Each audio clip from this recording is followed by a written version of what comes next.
Thanks for doing this, man. Thanks for having me. So we're in an Irish pub, or the best possible recreation of one here in New York City. Yeah. And it was funny watching you look around the room to sort of identify some bits from home in here. Yeah. Actually from my home that have been stolen out of my actual home I grew up in. Like, that's mine. That's mine. Did any of these bottles or anything look familiar to you? Yeah.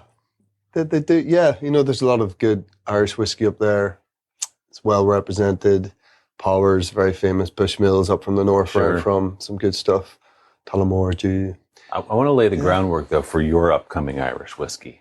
It feels like there's a vacuum, a void to be filled, and I think you're the man for it. Yeah, I think we should talk further about that. You're looking at percentage. That's why I'm here, actually. That's why I've trapped you in this room. Yeah, I can feel I'm looking for a cut. Yeah.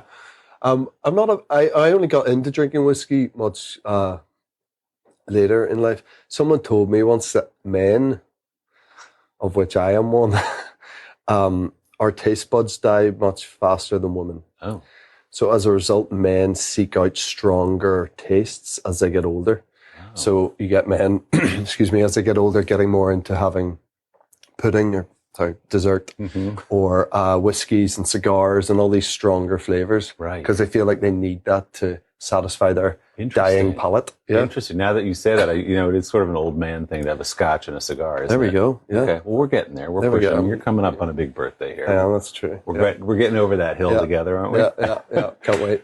So let's talk about this incredible film, Belfast, which is so special to you for so many different reasons, not just because of what a special movie it is and how well it's been received, but because it speaks to your life experience. Yeah. So when you heard that 𝘂𝗱𝗗𝗃 was making this movie, what did you think before you were even involved in it? It's funny because I always felt like that 𝘂𝗱𝗃𝗃 must have a story to tell from Belfast. You know, growing up there, I was acutely aware that 𝘂𝗱𝗃𝗃 was from Belfast. I think loads of people in the world didn't know that he had any Irish connection. But if you're from Belfast, you really know and are very proud that someone like that has come from there and done so well. So I always sort of felt like 𝘂𝗱𝗃𝗃 must have something to say about this place because, it must have shaped him in some way. And then it was a matter of, it took him 50 years to write the script or to get to a place where it wasn't like he was sitting there writing from 9 years old. Extraordinary writer's block. Finally. Okay. But, it took him a while. And a lot of it was down to lockdown and being given that space naturally because of what the world was going through to actually put it all down. And it was a matter of, for me, right place, like right time, like being the right age at the right stage of my career and being from the right place, that it all made sense, thankfully. So when I got that text from my agent saying 𝘂𝗱𝗃𝗃 wants you to do this movie, it's called Belfast, and would love you to read it pretty quick, and he'd love to talk to you pretty quickly. You don't get texts like that very often. I find they always come on weekends. It's if my agent's texting me on the weekend, I know it's something exciting. Right.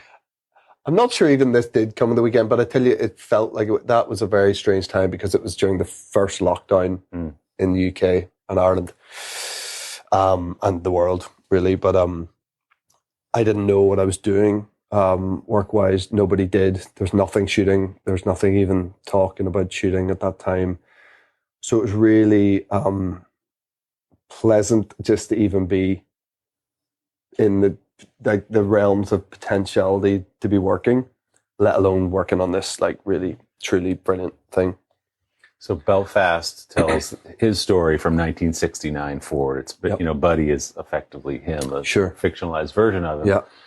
Your own experience in Northern Ireland came a little bit later than that. So what were those early conversations with Ken like about, because the Troubles were different in the 1980s and 90s for you than certainly they were in the late 60s and 70s for him. Sure, yeah, they were. And, he saw it all from its inception, from the very beginning of it, from normal everyday life being the same and being pleasant, joyous, even in the part of the city that he was in, to his world turning upside down overnight. I have always, admitted that I had a very much more of a middle class background than Ken did. But Belfast is a very small place, and even if you are having the most privileged version of growing up somewhere, you're still growing up in this small place where this awful stuff's happening, and so you can't help but be affected by it. I was born in 1982, so 13 years into a 30-year conflict, and so that our timings were different and our scenarios were different, but we still feel that we're very connected as Belfast men and the people from that place who understand what it is to be from that place and the burden often from being from that place. You cannot be from that part of the world and not be negatively affected by what went on there, and constantly scratching your head about why it went on for so long, and constantly trying to explain to people about it and help them understand. I've traveled the world for 20 years since I left Belfast, telling people I'm from Belfast. You wouldn't believe some of the reactions you get when you say you're from that place. What do they say? Well, people are just amazed that you got out alive. People are like that. It's probably the same as if you say you're from Beirut or Kabul or any place where people see in the news devastation. Right. And now when I look back at it, and again, I'm from very middle class, very affluent part of that country, but it still has an effect on people when you hear that place, because of all the news. Now when I look back in it and I see news footage, I've been writing something myself set in Belfast in the 90s that we'll hopefully get to make soon. So I've been doing a lot of research of beyond what I already know and what I already lived through. All the news footage from 70s, 80s, 90s that is beamed across the world of Belfast is horrific. It's a war. It comes across as that. You see rioting in the streets, you see young kids throwing petrol bombs at the police, you see aftermath of devastation after bombs, you see tit for tat killings based purely on religion, people being shot, waiting for buses, and that's all that people are getting across the world. So no wonder people think it's this constant war zone filled with division and hatred. That's all they're being shown, and I'm not even not blaming ignorance. It's just all you're given. I think we're all guilty for casting ideas on places that we don't know a great deal about. So as a result, when you say you're from Belfast, people, they're like, Jesus. I'm like, you know what? It was actually, I had the most lovely childhood. And people who lived in way more working class areas than me had a lovely childhood too. But this was going on as a sort of constant backdrop. But the heart and the warmth of people in that city is like nowhere else in the world. I'm obviously biased, but I think all of Ireland are the warmest, friendliest, funniest, most resilient people, truly. And I think they've had to be resilient, and they've had to use humour to get through darker periods. One of the things I thought about watching the film was we're in August of 1969, and my God, these people have no idea this is going on for 30 years until the Good Friday Agreement in 98. And because it's so white hot and it's so intense, and how could this go on for this long? But 30 years of it. So, you can say, okay, I grew up middle class, but it hung over everything, didn't it? Yeah, absolutely. It's funny, I'm thinking, because obviously my character in Belfast, they make that decision to flee, I guess, to get out of the city and go to England. But they had a route out in that, Pa was already, and Ken's father was already doing work in England, so they had a reason to go, and a very sound reason. It was like it's not like having to, like so many people have to immigrate now and through because of war and awful stuff happening on the doorstep, and that they risk their lives to get over to places, and they arrive and they're treated like absolute scum, sadly, all over the world. With their situation then in 1969, they already knew that they had safety, he had employment, they were going to get a house and with a garden, and they're going to be looked after, and in fact they're going to get more money for his job and everything. So they had that safety net, I guess, and a lot of people didn't. And but most of those people, they didn't know it was going to go on for 30 years. They thought it might have gone on for a few months, a year maybe. There is a whole generation now born post 1998 Good Friday Agreement. By the way, it's not perfect there. Like now, in fact, more peace walls have been erected since 1998 than were erected pre-1998.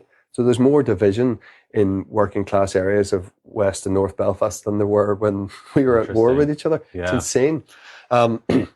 Some of that is a commercial thing, and Americans coming over, whoever coming over, and them doing tours around the sort of hotspot areas. And making more of it and the murals. But so there's a whole generation now in their early 20s who have much less of an understanding, but they're still growing up in a post-conflict society, right? And they're still seeing the scars of that conflict on their parents' generation. But they have more of an acceptance and a tolerance, I think, than people of the previous generations. There's still people beating the drum pretty hard who are very stuck in their ways and talk and having the same rhetoric that's been going on for 40, 50, 60 years. They need to be quietened down, in my opinion. Now, politics needs to move on away from talking about it in the terms that got us absolutely nowhere. Brexit has been the worst thing ever for that part of the world. But then you have this whole generation of kids who all have a vote, who are much more unified. A lot of that's down to do with religion is weakening. Generally, I don't mean like a certain type of religion. I mean generally in that part of the world, kids are less religious than they were in previous generations. So that whole thing of like, your God or my God, your church, my church, that's dwindling anyway. So they're not bound by that. And that's not swaying their decisions. So much people who have been born post this next generation, post 98, they just want to live normally in peace. But Brexit, of course, has unearthed all of this tension, because you have all the unionists and loyalists who feel so very British, who are now realizing that people in England don't really care about them. I've never really cared about them, and are confused why they're upset about putting a border in the RC, right?